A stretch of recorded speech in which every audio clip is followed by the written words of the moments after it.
I love Salt and Sanctuary, even though I'd be the first to admit it's not a perfect game, despite combining two of my favourite things in video games, Metroidvanias and Dark Souls. But the game is good. I mean, the combat is solid, building out your character is satisfying, and the world is substantial and its exploration sweet. So where doesn't it succeed? Well, it's not one big problem, but rather a few flaws within each facet of the game. The combat is what you would expect from a 2D Souls game. Weapons require startup, you can roll or jump to avoid enemy attacks, block and parry, all while managing stamina. It also has a few things you wouldn't really expect. Some of the weapon combos are flashy, and the launches and air combat feel very Devil May Cry. And I love Devil May Cry! But how well does that mix with Dark Souls? Not too well. Especially towards the mid to late game where more enemies have either too much poise to combo or can't be launched into the air at all. Though I will never get tired of spamming Helmbreaker.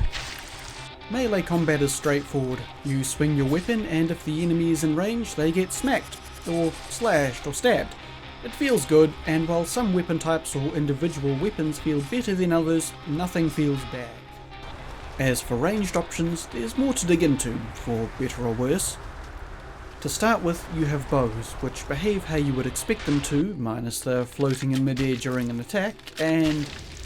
look, a lot of a bow's power in 3D space is range. If you can see them, or at least know they're there, you can hit them. In 2D though, you can only see to the edges of the screen, and while you can shoot beyond that, it's unreliable, and they need more damage to make up for the loss of range. Especially when bosses can close distances fast and that range doesn't do you much good. And that's damage they unfortunately don't have. You also have one-handed crossbows, which have most of the same problems as bows, except that you can pair them with a melee weapon and have them take on more of a secondary role, weakening enemies that are out of range, but not relying on them to deal most of your damage. Unlike the other one-handed ranged weapons, which the game calls pistols, but they are shotguns, and I love them. Damage, cool combos, nice. Last is magic. I love this magic system. You can choose between two-handed staves or one-handed wands. Wands are weaker and only have one spell slot but can be paired with a weapon. Staves do more damage and have two spell slots. But that's not the interesting part. The interesting part is elemental imbalance. Most spells deal fire damage or lightning damage, and when you cast a spell, this little gauge starts moving to the left or right. Too far in one direction and casting that element again will start damaging you, but casting a spell of the other element will move the gauge back to the middle. It'll also return to normal by itself after a bit of time. There are also a few rings that modify elemental imbalance. One removes it entirely with its self-damage shenanigans but reduces your damage, and another that amps up both spell damage and gauge gain. So many choices, so many builds. I really like this magic system. Related are prayers and incantations. They don't require any specific weapons to cast, instead you use them like you would an item. So you could make a magic build without the wand or staff at all, the same way all prayer builds do, letting you use whatever weapons you want beside them. Oh look, even more builds! There's only one status ailment, and that's poison. Now, maybe I'm sleeping on poison and it's actually so powerful as to warrant some enemies being nearly immune to it, but poison seems to suck. This isn't a problem unique to Salt and Sanctuary. Even in the Souls games it exists more to annoy the player than to be useful to the player. Poison weapons deal reduced damage but slowly build up poison, and when it builds up enough, the enemy starts taking poison damage. Slowly. Over time. Or you could just fight them with a stronger weapon from the start. I really feel like I'm missing something here. Maybe it's a PvP thing? If anyone wants to give me a good poison build to try out, feel free to do so, but for now, my feelings on it are not positive. So your offense is solid, but defense is where the game starts to struggle. Your main options are dodge roll or block, but enemies are often too aggressive for either option to deal with properly. You have 3 rolls based on your equip burden, but there are some enemies, a few bosses especially, whose attacks just feel too frequent to avoid unless you have the fastest roll. It's like the game was balanced around the light roll. instead of being balanced around the mid-roll, with the light roll offering a better dodge at the cost of increased squishiness. That leaves the mid-roll in a place where it doesn't have enough evasion to avoid damage, nor enough armor to tank it. There are also some attacks that you can dodge by jumping, but I wish there were more. Variety in defense is fun, and adds a lot of depth to a game. Shields have their own set of problems. Any attack you block puts you on block stun, with heavier attacks resulting in longer stun. This, combined with high enemy aggression, means blocking isn't a viable strategy at times because it gives you no chance to actually attack back. By the time you're out of block stun, the enemy is attacking again, so at best you're waiting for an easier attack to parry. There are also some enemies that have grab attacks that can't be blocked. Try it and get knocked down. You can't just turtle up against these enemies, you need to actually be ready to dodge.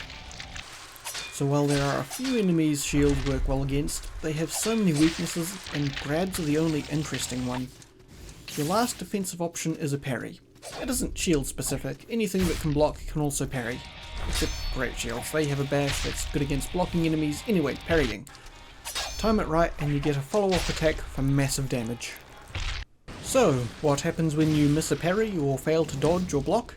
You get hit, of course, with no invincibility frames when recovering, making it very easy for multiple enemies, or some bosses, to combo you to death from one attack. Getting hit also does more than just lower your health. It wounds you. The wounding mechanic is pretty straightforward. Anytime you take damage, your maximum health is also decreased until you rest at a sanctuary or cast a prayer that removes wounding. And if that sounds rough, it's not. This is a mechanic I really like. It takes quite a bit of damage before you really notice the shortened health bar, so it adds tension to long stretches of exploration or boss fights without making each hit feel overly punishing.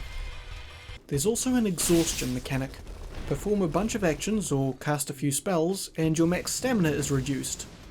While an interesting drawback for more magic focused builds, I'm less fond of this than wounding, since it doesn't add tension from being easier to kill, it just means you can do less stuff before having to wait around a bit.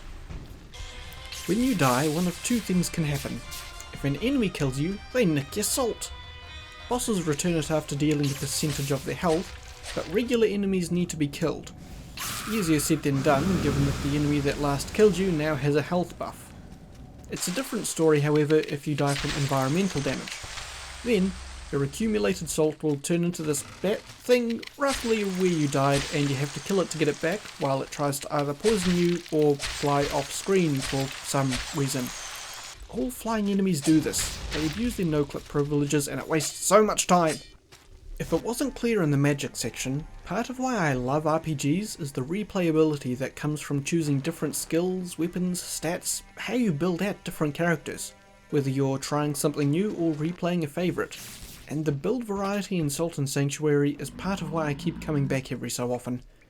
There are three things that go into a build: weapons, armour, and stats. The latter of which is done here, through the skill tree. This mess of a skill tree. It's actually not as complicated as it looks. Most of these nodes are just stat nodes for increasing one of the 6 stats. Strength and dexterity increase weapon damage, endurance increases equip load, willpower increases stamina, mana, and oddly enough item drop rate.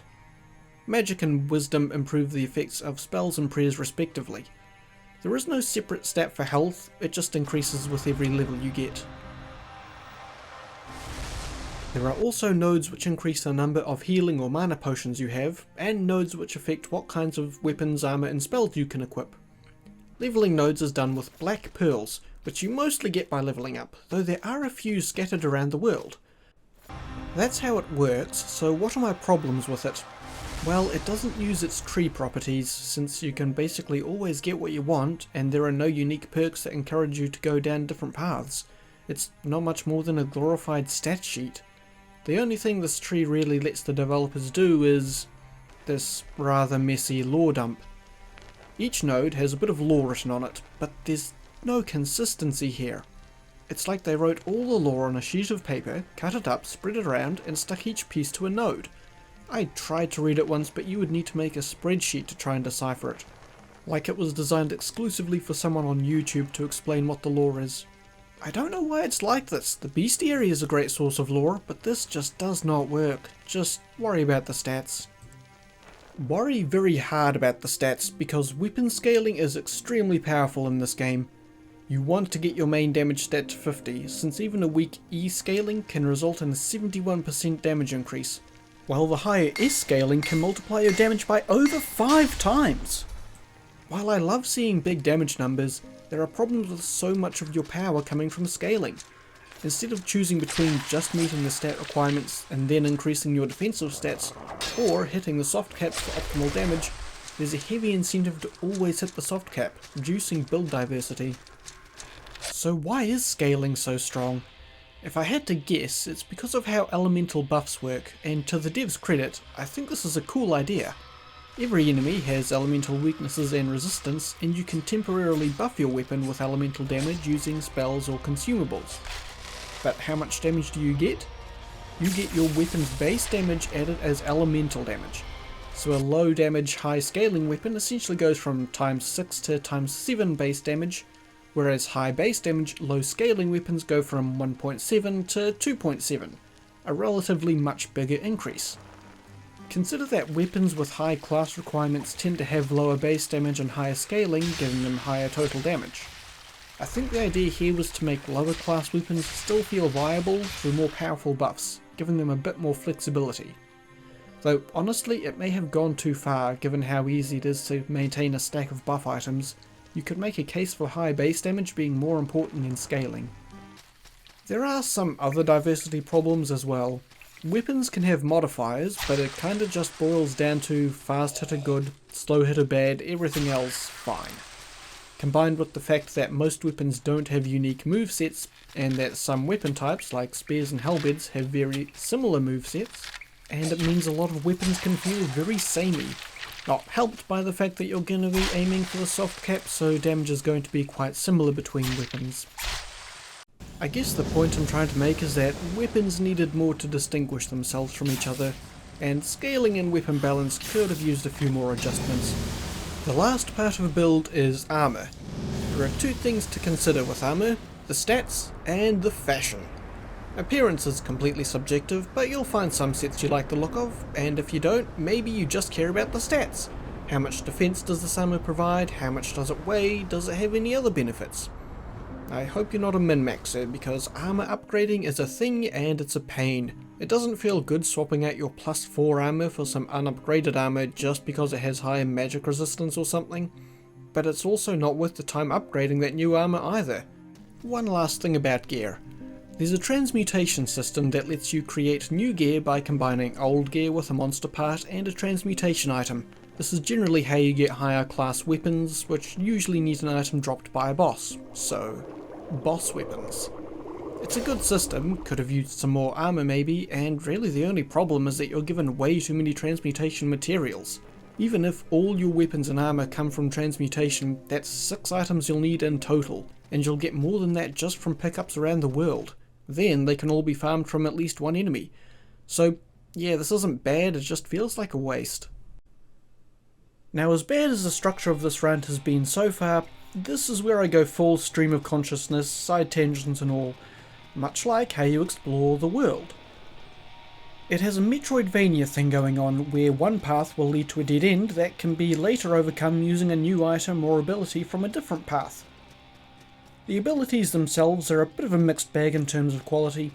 The Vertigo brand gives some neat exploration opportunities, as do the Wall Dump and Air Dash brands, but the Hardlight and Redshift brands are pretty boring. But each new ability you get does give you plenty of optional backtracking to do if you want some bonus gear, so exploration is rewarding. Even the main backtracking isn't that tedious. The game has a lot of shortcuts that you can unlock, and it feels like a lot of that was inspired by the first Dark Souls game, in that a good chunk of those shortcuts open up new paths between different areas of the game world. Which is great, except that you never need to use them because you can warp to any previously visited sanctuary as long as you summon a guide.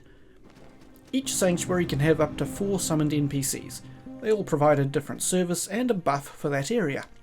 A merchant, for instance, will sell you consumable items and buy items from you, and provide a bonus to enemy gold drops. The guide can send you to any other sanctuary you have visited for free. They also sell calling horns that let you teleport to any sanctuary that has a guide. and you get enough guide offerings to have one at almost every sanctuary. But even if you only had one, that's all you need to be able to go wherever you want, whenever you want. And if you think the gold cost of calling horns would be prohibitive, it's not. This game suffers the same problem as Sekiro, where you end up with more money than you will ever need, no matter how many lightning buckshots you buy. If you were wondering about why it's easy to keep plenty of buff items on you, this is why. Well, part of the reason. The other reason is creeds. There are 7 different creeds you can choose from, each one giving you a different healing item and some differences in merchant stock. You're given 3 to choose from at the start of the game, and the other 4 can be found hidden away throughout the world. You can only keep one creed at once, and if you leave one, you cannot rejoin it without removing your sin. Each creed also has bounties that can be completed by turning in specific monster parts. Some bounties are easier, or at least less tedious than others. Turning in bounties lets you choose an extra item that will be restocked when you rest, ranging from extra healing items or mana restoring items to buffs and consumables. So having 2 or 3 elemental buffs that restock when you rest on top of an abundance of gold means that you're not going to run low on buffs at all. Overall though, creeds add a lot of replayability to the game and do a great job of bridging character building and world design.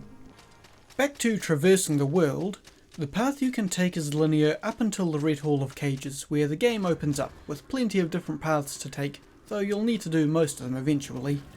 There is one downside to this freedom. There are a few NPCs with quests, I guess you'd call them. You talk to them in a bunch of different locations, and at the end of it they'll give you a powerful upgrade item or 2. But if you explore in the wrong sequence, you can break them and they become impossible to complete. There's also no world map, so unless you have a good mental picture of the island, it can be hard to know where it is they ask you to go. I don't think the lack of a world map is a bad thing though, especially when fast travel is as available as it is. There are also a few optional areas, and I always love optional areas. Nothing feeds that exploration like going someplace you don't have to. There's not really much bad to say about the world. Each area has its own unique look and atmosphere and are designed with unlockable shortcuts, and the enemies are all varied and distinct. Though every time they fade in from nowhere, it always sucks. It doesn't happen much, and there are times you can tell it will happen, but there must have been a better way to have enemies ambush the player. And really, the only thing I have left to talk about are the bosses, where the combat both shines and struggles, and really struggles in some places. All the bosses are hard, except Castrol. Look, he's trying his best, okay? Most bosses are hard until you figure them out. The Tree of Men is especially rough for melee users, and I don't think the death pits were needed. But some bosses, like the disemboweled husk and the third lamb, feel like bigger difficulty spikes than they were meant to be. For mid-game bosses, I think they're actually harder than a lot of the later bosses. Except, of course, she, the Witch of the Lake. I don't like this boss. The fact that one hit can easily stunlock you to death is not fun, and that is 90% of what this boss does, so yeah, not a good time. But at least that boss is quick. Going back to the beginning of the game, let's look at the Unspeakable Deep. This boss isn't that great either. Now, it's optional, you can lose to it, but you get some good bonuses for beating it. The problem? This is the strat. It's not hard, it just takes a while. And jumping back to the end of the game, the last boss I want to talk about is the last boss. So if you haven't played the game and you're interested because there was a sequel announced that might fix some of these problems, then now is a good time to bow out. It's a good game, I recommend it. Otherwise, the Nameless God. The build up to this fight from all your interactions with the Scarecrow is fantastic, and he definitely feels like the final boss. The embodiment of everything Salt and Sanctuary is. Damn good. But with some serious flaws. Seriously, why does he keep putting me in the wall? The game isn't even very buggy. How did this get through? Also, why this? I just fought the witch. But otherwise, this is a good boss. I guess I didn't have much to say in the end. Actually, this whole rant kind of petered out towards the end. So, Lessons learned. Make sure your enemies allow players to use their whole arsenal, make sure your player's defense matches the enemy offense, and don't overly complicate your character upgrade system. So I think that's it for Salt and Sanctuary. Greater than its flaws.